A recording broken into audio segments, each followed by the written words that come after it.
नमस्ते। मैं प्रभाकर चौरसिया आप लोगों के बीच में फिर से उपस्थित हो चुका हूं। और आज जो मृतक कर्म समीक्षा की वो जो पुस्तक थी अंत्येष्टि कर्म विधि, उसका शंका समाधान जो हमें करना था, आज हम 18वें नंबर क्वेश्चन से लेकर के आपको अंतिम तक का आज तीसरा दिन है, तो अंतिम तक का शंका समाधान की हम बातें करेंगे। चलिए आइए हम वहाँ से शुरू करते हैं। 18वां नंबर प्रश्न है, मृतक शरीर को वेदी में काष्ठों पर रखते समय उसके सिर वाले भाग को पग वाले भाग की अपेक्षा थोड़ा ऊंचा क्यों रखना चाहिए? दाह कर्म के समय जब अग्नि कमर से नीचे के भाग में स्थित जंघाओं तथा पिंडलियों में प्रवेश करती है तो शरीर के ये अवयव पीछे की ओर मुड़ने लगते हैं। उससे सिर वाले भाग के उत्तर की ओर वेदी से बाहर की ओर भी सटकने की और सिर के काष्ठों से नीचे लटक जाने से संभावना रहती है। इसलिए सिर वाले भाग को कुछ ऊंचाई पर रखना चाहिए और कुछ भारी काष्ठ भी इसलिए सिर तथा छाती पर धरने चाहिए जिससे वह भाग सरके नहीं। ऐसा करने से दाह भी उत्तम होता है।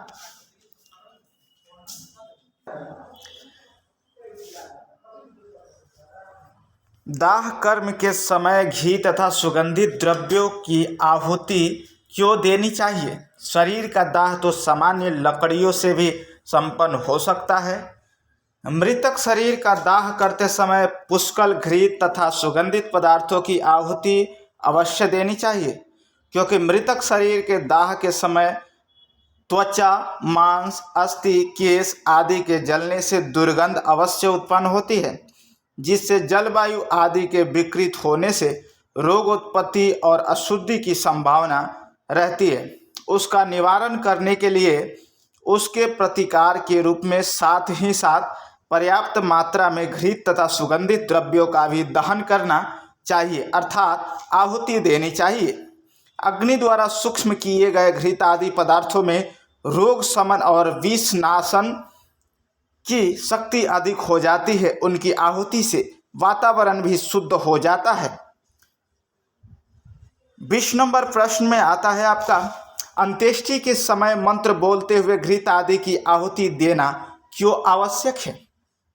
अंत्येष्टि संस्कार में आहुति देते समय जो मंत्र बोले जाते हैं उनमें अंत्येष्टि संस्कार ही महता उत्पन्न शरीर की आवश्य मरणता, आत्मा की नित्यता, कर्म सिद्धांत की अटलता, शरीरावयव से उत्तम कर्म ही करने की आवश्यकता, ईश्वर के द्वारा शरीर तथा शरीरांगों की विचित्र रचना, पूर्व मृत सत्पुरुषों के जीवन के उत्तम कर्मों और कीर्ति की स्थिरता, अपने पूज्य विद्वजनों के निर्देशन अनुसार चलने से ही जीवन की सार्थकता, मृतक की आत्मा की शांति, सद्गति हेतु शुभकामना प्रार्थना और जगति के परम यम नियंत्रण करता परमेश्वर द्वारा संसार के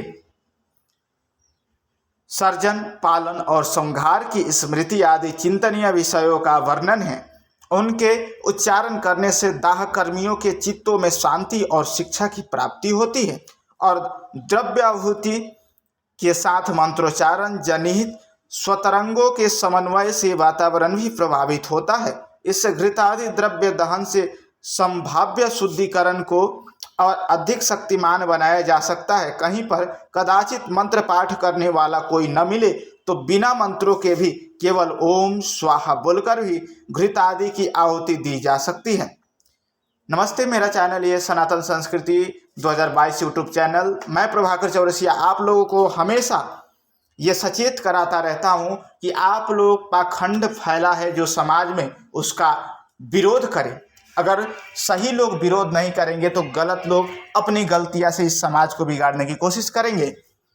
चलिए आगे का प्रश्न है हमारा, यदि असाध्य रोगाक्रांत मृतक का शव हो अथवा सड़ा गला हो तो भी मंत्र बोलने चाहिए? ऐसी अवस्था में दूर रहकर मंत्र बोले अथवा धीमे स्वर में मंत्र बोले और अंत में स्वाहा का उच्चारण जोर से करे जिससे आहुति देने वाले को सुविधा हो। प्रश्न, क्या जिन मंत्रों का अंत्येष्टिकरण के लिए संस्कार विधि में विनियोग किया गया है उनका अन्य समय में अथवा परायण यज्ञ आदि में उच्चारण करना अशुभ है? नहीं। अंत्येष्टि संस्कार विनियुक्त मंत्रों को स्वाध्याय समय अथवा पारायण आदि यज्ञों में बोलना अशुभ नहीं है। वेद रक्षा स्वाध्याय आदि में सब प्रकार के मंत्रों का पाठ अवश्य करना चाहिए।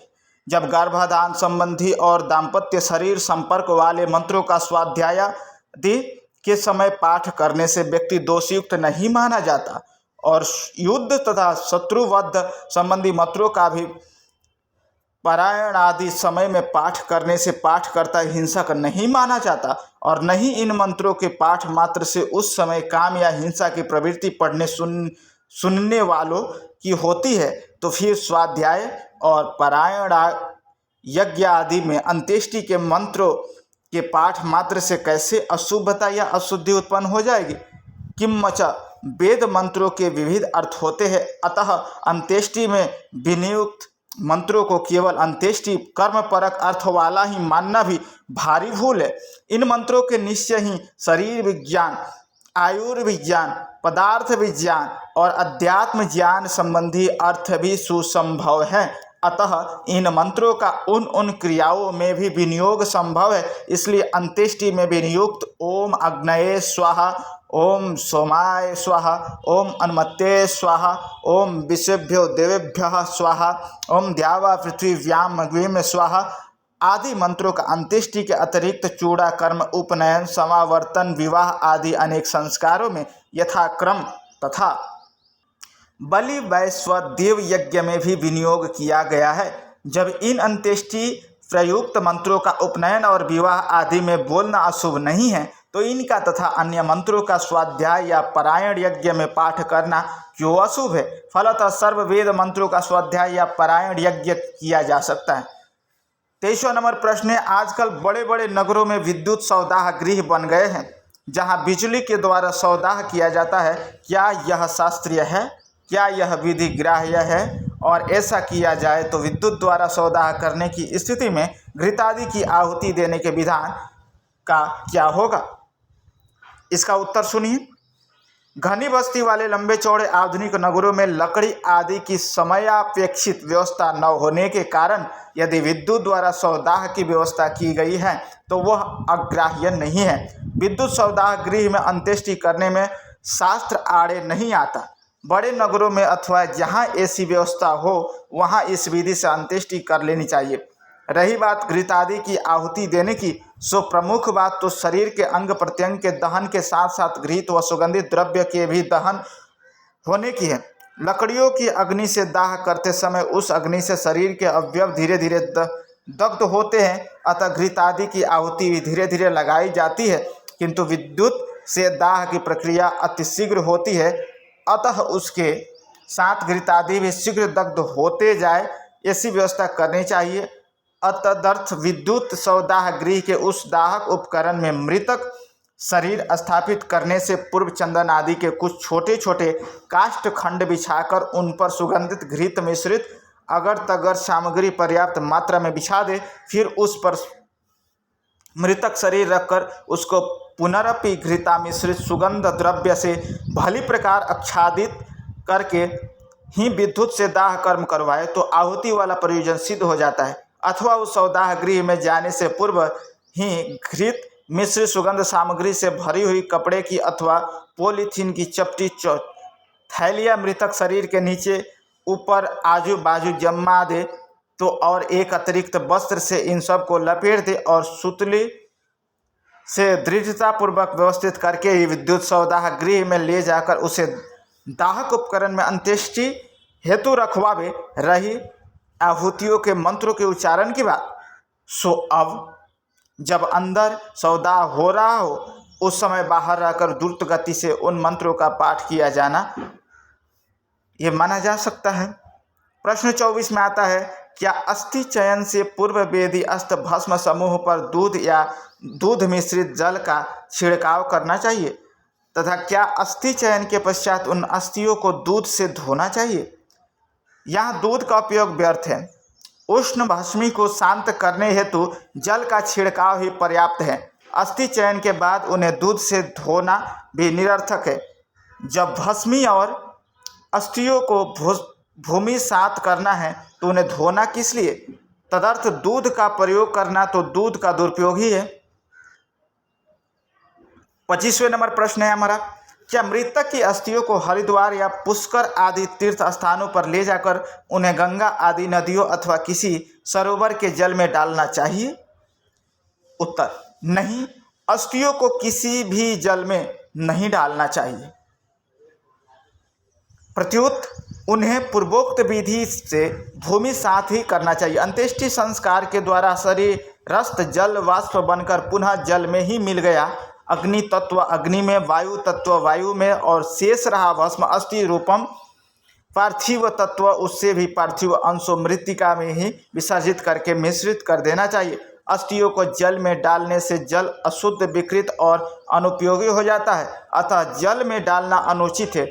जो लोग यह कहते हैं कि अस्थियों में फास्फोरस होता है अतः उनसे जल विकृत या अशुद्ध नहीं होता, वे लोग थोड़ा विचार करें। फास्फोरस के अतिरिक्त भी अस्थियों में बहुत कुछ होता है जो जल की अशुद्धि का हेतु बनता है। वे लोग फास्फोरस वाली अस्थियों को अपने घर के जल में तो क्या घर की बगिया के कुंड के जल में भी डालना पसंद नहीं करेंगे।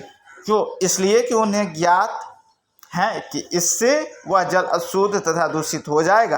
तब फिर गंगा आदि नदियों में अथवा सरोवरों के जल को क्यों मलिन या अशुद्ध करना? इस विषय में कुछ लोगों को भ्रांति है कि अस्थियों को गंगा आदि के पवित्र जल में न डालने से मृतक की आत्मा को शांति नहीं मिलती। यह बात विचार और दृष्टांत इन दोनों दृष्टियों से सही नहीं है। आत्मा को शांति तो उसके कर्मों के अनुसार ही मिलेगी। अस्थियों के कहीं डालने या न डालने से आत्म शांति का कोई लेना देना नहीं है। जीवित अवस्था में भी शरीर को गंगा आदि के किसी भी जल में स्नान आदि कराने से आत्मा शुद्ध नहीं होता। जैसा कि महाभारत में भीष्म वचने न वारिणा शुद्ध्यति चांतरात्मा, अज्ञात स्थान गत आत्मा के उस अस्थि अवशेष के जल विसर्जन से शुद्धि होने की तो सर्वथा ही संभावना नहीं है। अतः जल में अस्थि भस्मी के प्रवाहित न करने से आत्मा की अशांति, अशुद्धि या भटकने की बात सर्वथा कल्पित है। प्रसिद्ध वैदिक धर्मोद्धारक स्वामी दयानंद जी सरस्वती के अस्थि अवशेषों को अजमेर स्थित शाहपुरा के बाग की भूमि में मृत्तिका सात किया गया था। अलवर में श्रीमती शांता जी आर्य, आचार्य कमला जी शर्मा की माता जी तथा स्वामी समानंद जी के अस्थि अवशेषों को भी एकांत में पड़त भूमि में विसर्जित किया गया था। प्रसिद्ध आर्ष विद्यानुरागी सत्यार्थ प्रकाश के अद्वितीय प्रकाशक दिल्ली वासी श्री सेठ दीपचंद्र जी आर्य के अस्थि खंडों को भी शाहबेरी ग्राम के निकट की भूमि में पार्थिव अंशों में विलीन किया गया था। इन प्रसंगों में इतने वर्ष बीतने पर भी कहीं कोई आत्मा के भटकने की अथवा अन्य कोई अप्रिय घटना नहीं हुई। ऐसे सतस उदाहरण है। अतः सिद्धांत अनुसार अस्थि भस्मी को भूमि सात ही करना चाहिए, किसी भी जल में नहीं डालना चाहिए। अपने सत्य सिद्धांतों का दृढ़तापूर्वक पालन करने से ही आगे स्वच्छ तथा स्वस्थ परंपरा बनती है और लोग भी तभी उस सुंदर तथा उचित परंपरा का अनुसरण करते हैं। प्रश्न नंबर 26 आता है, मृत्यु वाले घर में अंत्येष्टि दाह संस्कार के पश्चात कई दिन तक होम, विशेष होम करना क्यों आवश्यक है?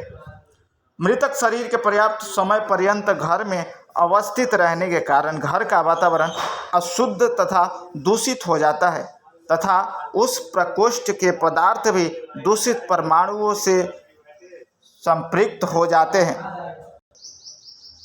घृत तथा सुगंधित पदार्थों के होम से वातावरण शुद्ध तथा सुगंधित हो जाता है और पदार्थों पर से दूषित परमाणुओं का प्रभाव हट जाता है। घृत का होम विषनाशक भी है, अतः विषजनक अथवा विषमय रोगाणु भी नष्ट हो जाते हैं। रोग प्रसारक जीवाणु भी होम के धूम से दूर भाग जाते हैं। प्रश्न नंबर 27, कई लोगों का कहना है कि मृतक के घर में 10 दिन तक का सूतक होता है, अतः उस अशुद्धिमय घर में होम नहीं करना चाहिए। क्या यह सही है? नहीं, यह विचार ग्राह्य नहीं है। अंत्येष्टि दाह संस्कार के पश्चात उस कमरे के तथा संपूर्ण घर के फर्श को जब अच्छी प्रकार से धो पोंछकर शुद्ध कर दिया गया और यज्ञ पात्र आदि भी मांझ कर शुद्ध कर लिए हैं तथा यज्ञकर्ता भी नहा धोआ कर शुद्ध हो चुके हैं, तब अशुद्धि कहाँ रह गई? रही उस घर के वातावरण आदि की अशुद्धि की बात, सो उस अशुद्धि के निवारण के लिए ही तो वह होम किया जा रहा है। यदि वह होम न किया जाए तो 10 दिन तो क्या 100 दिन तक भी उस घर का वातावरण अशुद्ध रहेगा। उस अशुद्धि के डर से होम न करना तो ऐसा ही है जैसे वस्त्र पर लगे मैल के डर से उस वस्त्र पर साबुन न लगाना। साबुन तो उस मैल को दूर करने के लिए ही लगाया जाता है। होम से ही शुद्धता नष्ट होती है और शुचिता का प्रवेश होता है। कहीं भी होम करने में अशुद्धि की बात तभी बाधक होती है जब या तो होम का स्थान फर्श आदि गंदा हो, आसपास गंदगी हो, पात्र घृत सामग्री आदि गंदे हो अथवा होम करने वाले अशुद्ध मलिन हो। जब ये सब शुद्ध हो तो होम करने में कोई बाधा नहीं है। यदि भारी दुर्घटना में किसी की मृत्यु घर से बाहर दूरस्थ देश में हो जाए और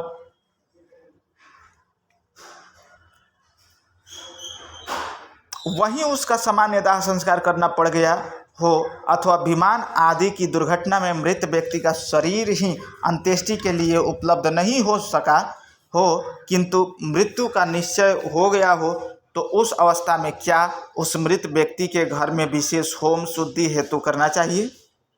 हाँ, करना चाहिए।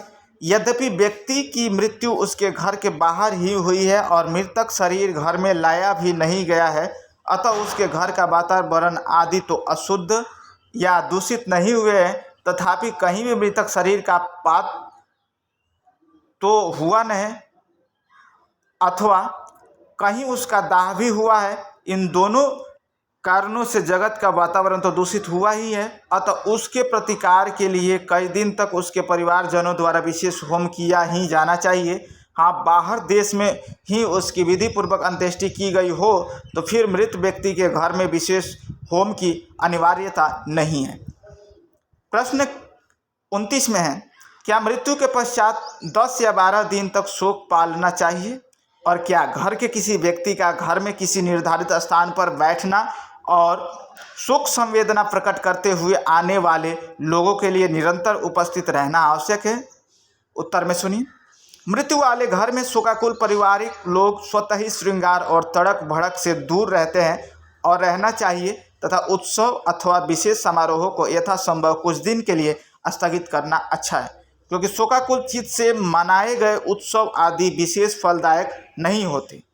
शोक संवेदना सम्मिलित हेतु घर के किसी व्यक्ति के एक स्थान में बैठे रहने में कोई दोष नहीं है, क्योंकि यद्यपि अस्थि चयन और उसकी व्यवस्था के बाद मृत व्यक्ति के संबंध में कोई कर्तव्य कर्म शेष नहीं रहता, तथापि शोक संवेदनार्थ आने वाले की संवेदना स्वीकार करना एक सामाजिक कर्तव्य है।